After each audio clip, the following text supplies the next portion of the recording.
Hey guys, we're at the New York premiere of The Immortal Life of Henry Lax. We're on the red carpet. Check out our interviews.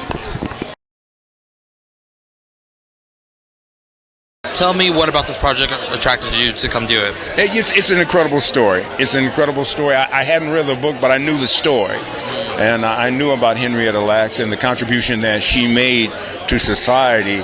And when I heard about this being made into a movie, I was, just really excited about it and just hoping that I would be able to play a part in it. And fortunately, I was invited to come out for a meeting, and here I am. Tell me what you think people will take away from Henrietta's story.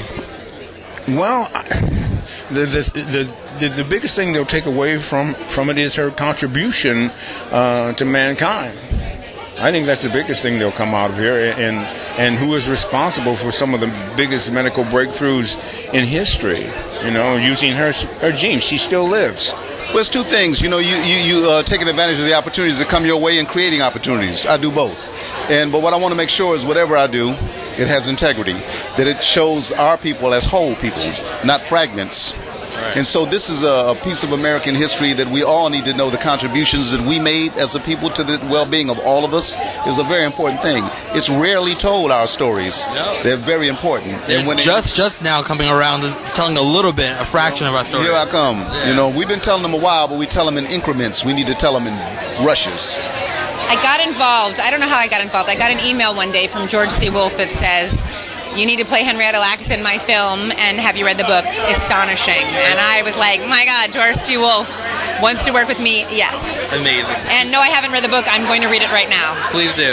Yeah. Oh, I've read it. I've read it since then. Oh, okay. Oh my goodness. Okay, I've read it several times. Okay. But this was my discovery of this woman, and I'm grateful that I know who she is now. Tell me how you got involved with the project. Well, I got the audition over the summer of 2016. My manager called me, and I was getting ready for finals and everything, and I take summer classes, yes. And when she told me about the story, and I was already, so excited because the story is so intriguing. And then she told me that I was playing the younger version of Oprah Winfrey's character, and I was like, huh? Because my entire life, it's been my dream to play Oprah Winfrey in a movie. I always said I would do it one day because it was my nickname. Everyone said I looked like Oprah, so it just seemed like it was meant to be. So over the summer, I auditioned, director session, I booked it, and I fell to my knees and started crying because it was just it's my biggest dream come true, and the story is so impactful to the world. Did you get a chance to meet Oprah? I did. She's a... What did she say? What did she have any tips for you? Girl, I don't do that, I don't do this? Oh, no, she had so many tips for me. She's like a mentor to me now, so I spoke to her a lot on set. We had a lot of conversations, and I just cherished every moment that I got to spend with her because I look up to her so much, my entire life. I've always felt a connection to Oprah Winfrey through the TV, so to be able to spend time with her one-on-one meant the world to me. Couldn't trade it for anything. I'm local in New Orleans at the moment, and the film shot in Atlanta, and so I just made a flight over there and shot for a couple days, and really enjoyed myself.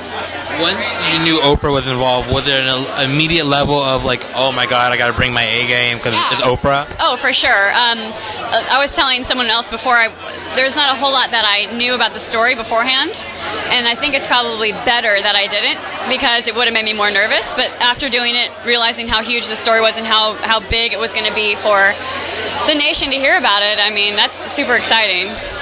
And talk about your character in the film and her process and what she goes through. Okay, so I play Mary Kubitschek, who is the young scientist that actually was the first one to discover the cells and past their 24-hour usual lifespan. And so that being able to portray that woman who was a real deal scientist, I mean, it's in the 50s, not many women got a lot of recognition for all their hard work, and I actually had the son of the woman emailed me and told me congratulations and thank you for portraying his mother, and she wished she could have seen it, and that was the coolest part is having a real life person reach out to me about portraying his mom, so I hope I did her justice. I'm sure there's a lot of added pressure playing a real life person too. I mean, they're there to judge it, especially with the family around. Yeah. Talk about Henrietta's story and what people will take away from the film. It's going to bring a lot of light to the mistreatment of the Lax family and Black Americans in general. It's the healthcare that they didn't get back then, and it's going to really bring justice to the Lax family. That's my answer.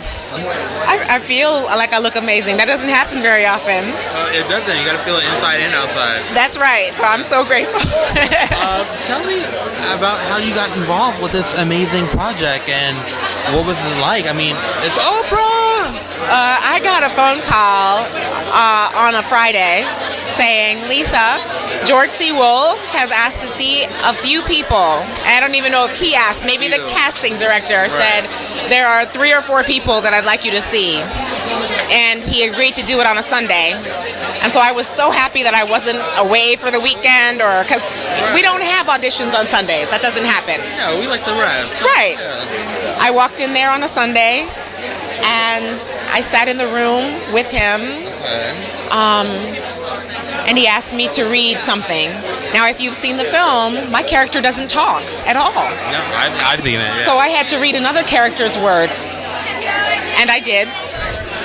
And he said thank you. I told him how grateful I was that he would see me. And then I got a call a few days later that he wanted me to do that, to do Aunt Ethel. And that invitation was lovely. I cannot thank Oprah and George and HBO enough for inviting me to play the evil Aunt Ethel. You know, like I mentioned, they've been telling with Hidden Figures and now Henrietta. Why do you think, you know, mass media is now just coming along to having our stories told on such a big platform? I think because we've been pushing hard. It's not nobody just gave in. We just continue to push and take the bull by the horns. You know, we're the catalyst for this happening, as well as anybody else who would contribute or produce it. If we don't push, the door does not open. What do you think people will take most away from tonight and watching Henrietta's story?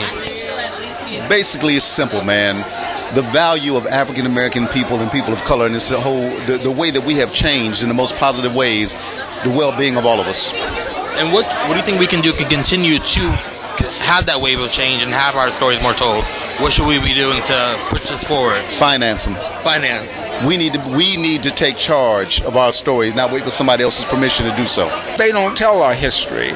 And these stories like Hidden Figures and Henrietta Lacks, they're out there. They're out there, you know, I mean, quite a few stories like that. I mean, this is just, you know, scratching the surface. You know, all we knew about when I was coming up was the guy that worked with the Peanuts. Right. You know what I'm saying? He was cool. You know. And then when they start, you know, giving Dr. Martin Luther King's history, it was always I Have a Dream, but none of the, you know, the real stuff that, you know, that Martin talked about. So, you know. Yeah, this is your second time working with Lady O. Absolutely. I mean, obviously she's so iconic. Talk about working with her the second time around. Oh, it was incredible. She is such a tremendous actress. I didn't even realize it until we got into one scene, and I was like, whoa, you know, she was coming.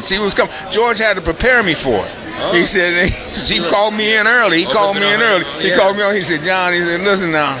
When she come in there, he said, it can't be Cliff talking to her. It's got to be the voice of God coming through Cliff. You know, and I'm like, oh, okay. And when she came in, you know, when he said, you know, action, you know, she bought it. So I either had to, you know, get in there with it or get ran over. So, I mean, you know. that sounds very Oprah-like. Well, I think, you know, it would be crazy for me to, I mean, first of all, even in my own life, in my own kitchen, where I have, you know, people to help me and serve me and wait on me and all that stuff, I still am as humble and as kind as I know how to be. So it would be crazy for me to be on a set acting like anything other than myself. That's why we love you. Can I